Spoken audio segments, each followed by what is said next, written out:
Assalamualaikum warahmatullahi wabarakatuh. Nama saya Adelia, NIM 1737001.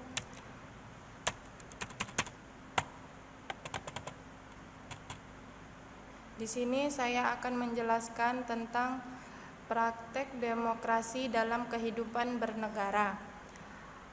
Makna dan hakikat demokrasi. Makna demokrasi secara etimologis atau demokrasi terdiri dari dua kata yang berasal dari bahasa Yunani, yaitu demos yang berarti rakyat atau kependudukan suatu tempat, atau kratos yang berarti kekuasaan atau kedaulatan. Jadi secara bahasa demonstration atau krastos adalah keadaan negara di mana dalam suatu sistem pemerintahannya kedaulatan berada di tangan rakyat. Kekuasaan tertinggi berada dalam keputusan bersama rakyat. Rakyat biasa, pemerintahan rakyat, dan kekuasaan oleh rakyat. Hakikat demokrasi. Hakikat demokrasi sebagai suatu sistem bermasyarakat dan bernegara serta pemerintahan memberikan penekanan pada keberadaan kekuasaan di tangan rakyat baik dalam penyelenggaraan negara maupun pemerintahan. Nah, yang kedua, demokrasi sebagai pandangan hidup. Masyarakat harus menjadikan demokrasi sebagai filsafat hidup dalam bermasyarakat, berbangsa, dan bernegara.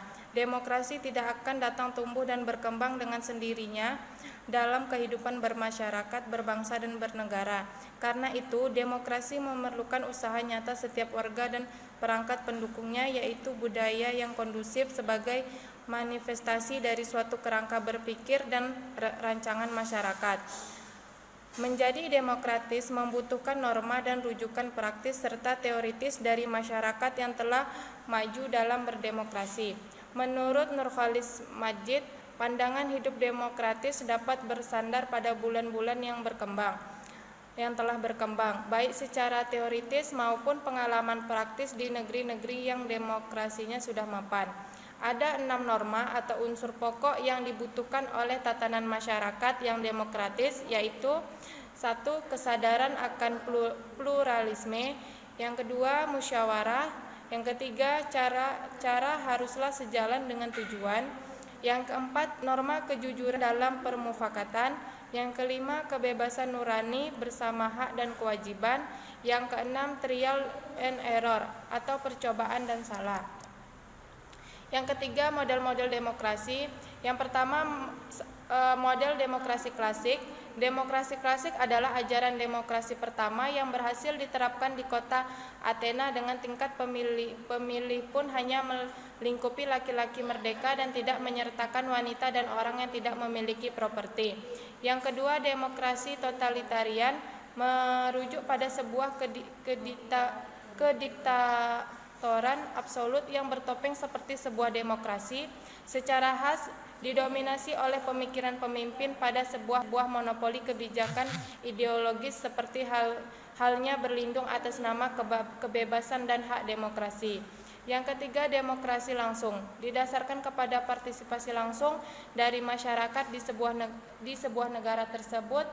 Demokrasi langsung dengan demikian menghapus perbedaan antara pemerintah dan yang diperintah. Sistem merupakan suatu kesatuan sistem pemerintahan sendiri oleh rakyat. Yang keempat, demokrasi perwakilan adalah suatu bentuk pemerintahan yang mana dibatasi dalam partisipasi masyarakat dalam pemerintahan. Partisipasi masyarakat sangatlah jarang. Ia bersifat tidak langsung dalam arti masyarakat tidak menyelenggarakan kekuasaan mereka sendiri, memilih orang yang akan mengaku kepentingan mereka saja, tidak menyeluruh secara keseluruhan.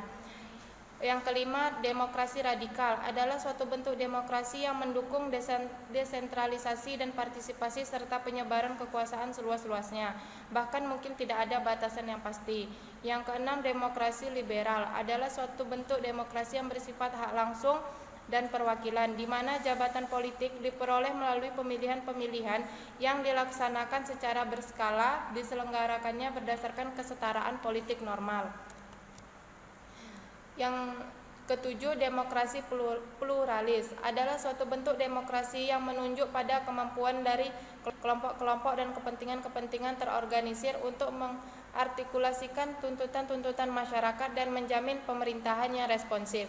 Yang kedelapan, demokrasi deliberatif adalah suatu bentuk demokrasi yang menekankan kebutuhan akan wacana, debat dan pembahasan yang mendalam untuk membantu mendefinisikan kepentingan publik. Yang kesembilan, demokrasi parlementer adalah suatu bentuk kekuasaan demokratis yang berjalan sesuai dengan majelis yang dipilih oleh rakyat, yang memediasi antara pemerintahan dan rakyat. Demokrasi dalam pengertian ini berarti pemerintah bertanggung jawab dan juga memiliki sifat dan sikap akuntabilitas atau partisipatif serta representatif.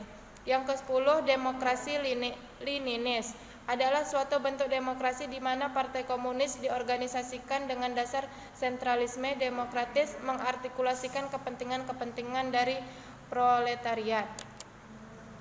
Yang keempat, prinsip dan parameter demokrasi. Suatu pemerintahan dikatakan demokratis apabila mempunyai prinsip-prinsip demokrasi. Menurut Mashkuri Abdillah, prinsip demokrasi terdiri dari 3, yaitu persamaan, kebebasan, dan pluralisme. Untuk mengukur kinerja dalam menjalankan pemerintahannya secara demokratis, dibutuhkan aspek-aspek pengukur sebagai parameter, yaitu masalah pembentukan negara. Yang kedua, dasar kekuasaan negara. Yang ketiga, masalah kontrol rakyat. Sejarah dan perkembangan demokrasi di Indonesia. Sejarah demokrasi di Indonesia sejak Indonesia merdeka dan berdaulat sebagai sebuah negara pada tanggal 17 Agustus 1945, para pendiri negara Indonesia, the Founding Fathers, melalui Undang-Undang 1945 yang disahkan pada tanggal 18 Agustus 1945 telah menetapkan bahwa Negara Kesatuan Republik Indonesia, selanjutnya disebut NKRI, menganut paham atau ajaran demokrasi, di mana kedaulatan atau kekuasaan tertinggi berada di tangan rakyat dan dilaksanakan sepenuhnya oleh Majelis Permusyawaratan Rakyat atau MPR. Yang kedua, perkembangan demokrasi di Indonesia. Pelaksanaan demokrasi pada masa revolusi 1945 sampai 1960, Indonesia masih berjuang menghadapi Belanda yang ingin kembali ke Indonesia. Yang kedua, pelaksanaan demokrasi pada masa Orde Lama, yaitu demokrasi liberal 1950 sampai 1959. Masa demokrasi liberal yang parlementer, presiden sebagai lambang atau berkedudukan sebagai kepala negara, bukan sebagai kepala eksekutif. Masa demokrasi ini peranan parlemen, akuntabilitas politik sangat tinggi dan berkembangnya partai-partai politik. B. Masa demokrasi terpimpin 1959 sampai 1966.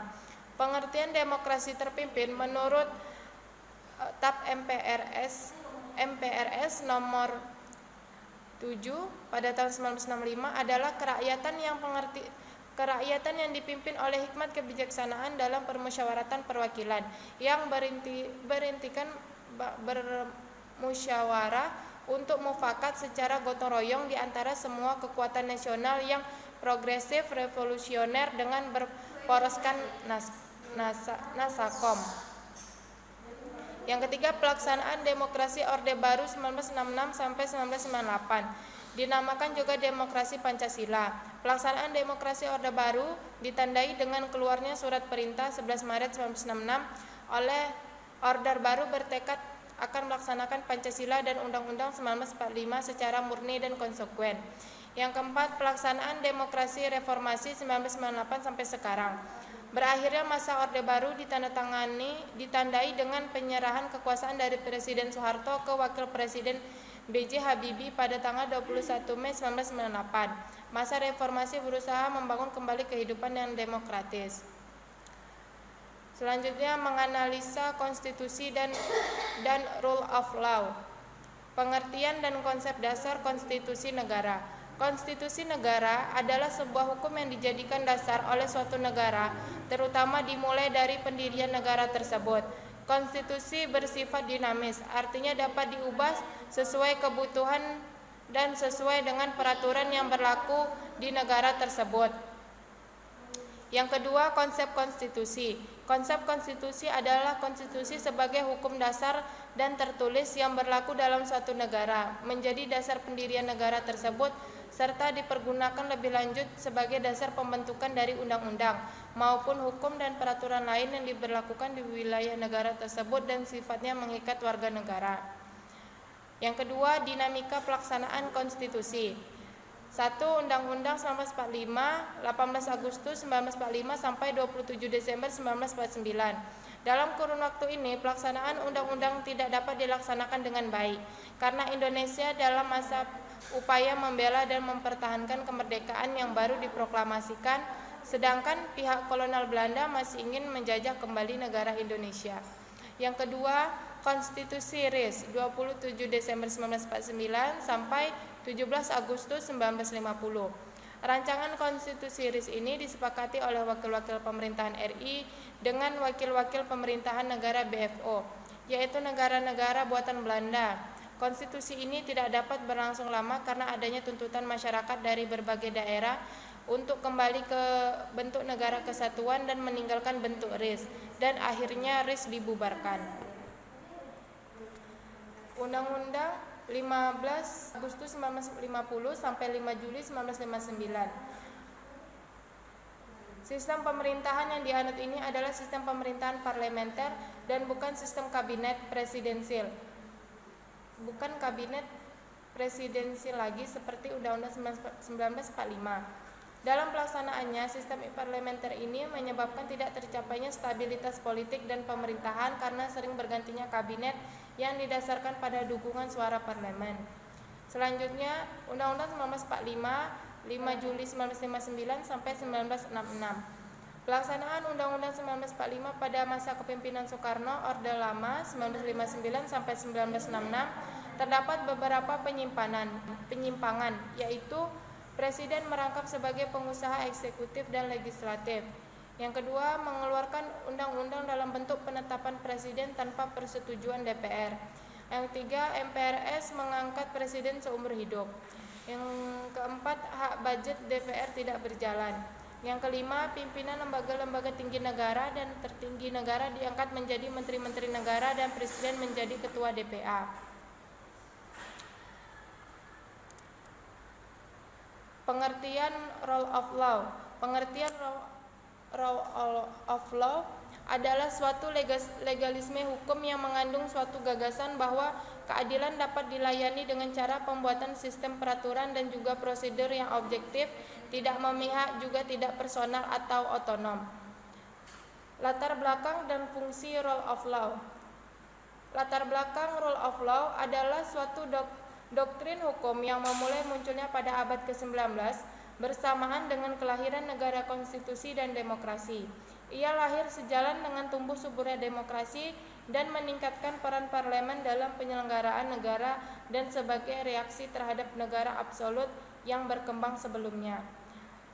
Yang selanjutnya, fungsi rule of law.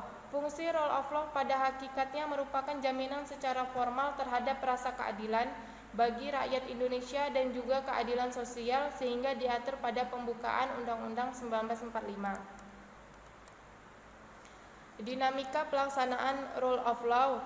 Pelaksanaan rule of law mengandung keinginan untuk terciptanya negatif hukum yang membawa keadilan bagi seluruh rakyat.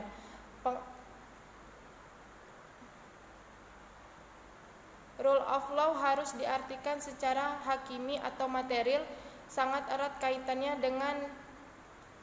dengan the enforcement of the rule of law dan penyelenggaraannya pemerintahan terutama dalam hal penggalan hukum dan implementasi prinsip-prinsip rule of law.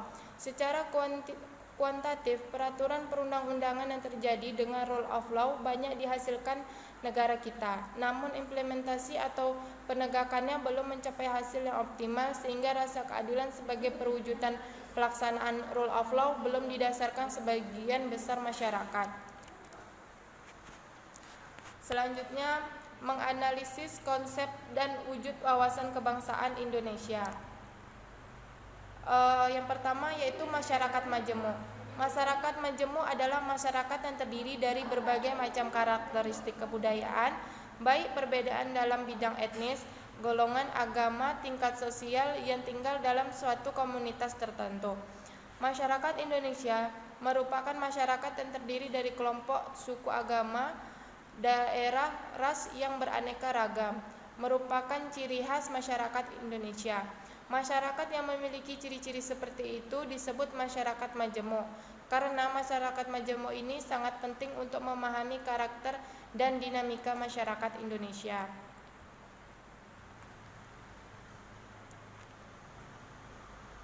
Yang kedua, wawasan kebangsaan dan wawasan lokal.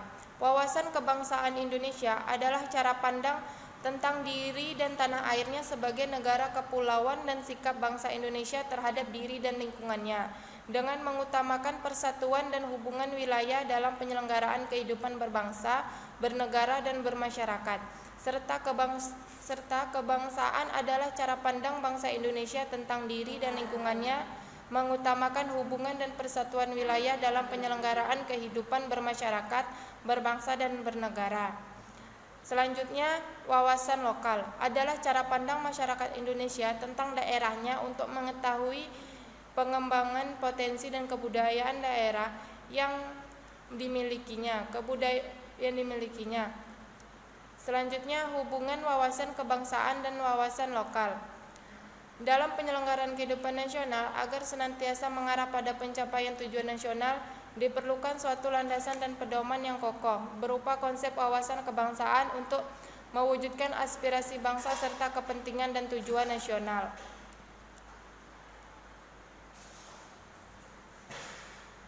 Baiklah, selanjutnya akan dijelaskan oleh teman saya.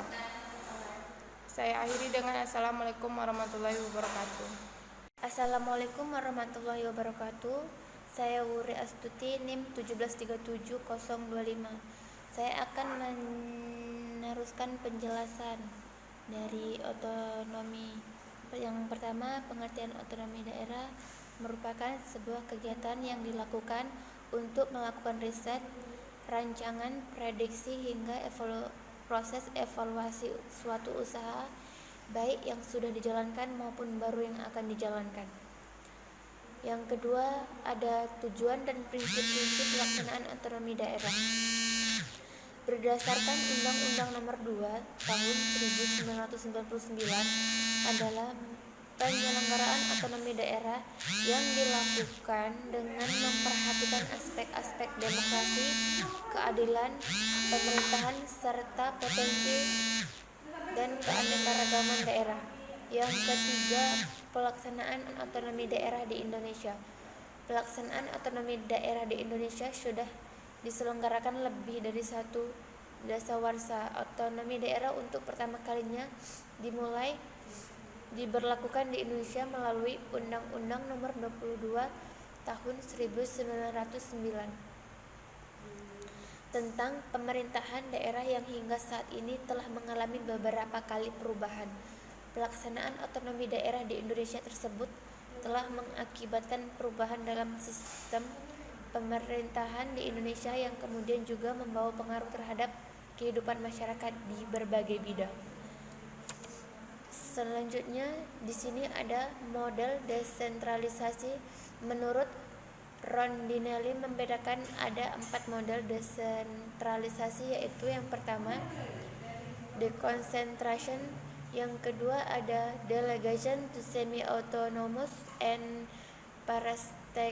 parastatal agencies, yang ketiga devolution to local government, dan yang keempat ada no government institution.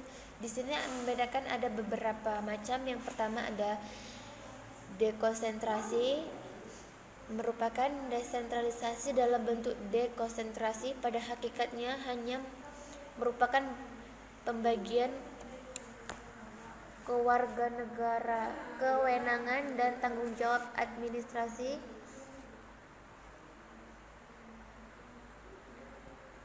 antara departemen pusat dengan pejabat pusat di lapangan. Yang kedua, delegasi. Delegation semi-autonomous sebagai bentuk kedua yang disebut oleh Rondinelli adalah pelimpahan pengambilan keputusan dan kewenangan manajerial untuk melakukan tugas-tugas khusus kepada suatu organisasi tidak secara langsung berada di bawah pengawasan pemerintahan pusat. Yang ketiga ada devolusi. Merupakan konsekuensi dari devolusi adalah pemerintahan pusat membentuk unit-unit pemerintahan di luar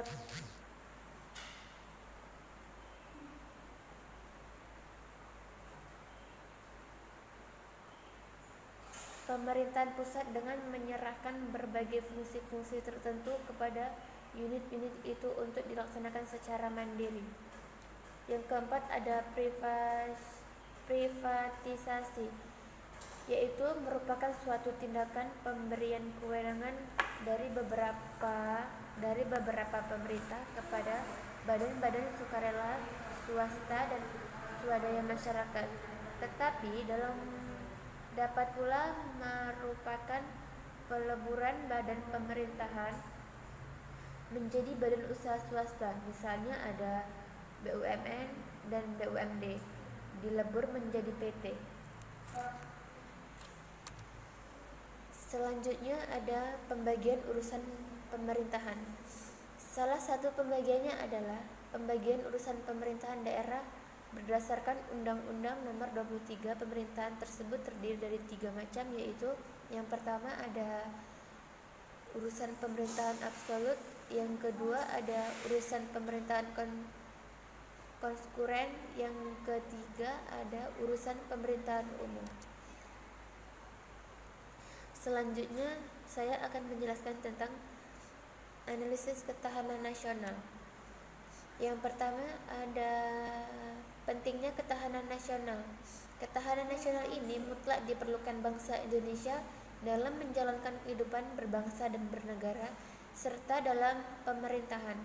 Ketahanan nasional ini memiliki fungsi untuk menjamin identitas, integritas dan kelangsungan hidup negara serta mencegah eksistensi usaha untuk mencapai kepentingan nasional. Yang kedua ada landasan ketahanan nasional. Ketahanan nasional yang didasari oleh landasan ideal Pancasila, landasan konstitusional Undang-Undang Dasar 1945, dan landasan visional wawasan Nusantara, kehidupan bermasyarakat, berbangsa dan bernegara dalam wadah Negara Kesatuan Republik Indonesia. Yang ketiga ada pengertian ketahanan nasional.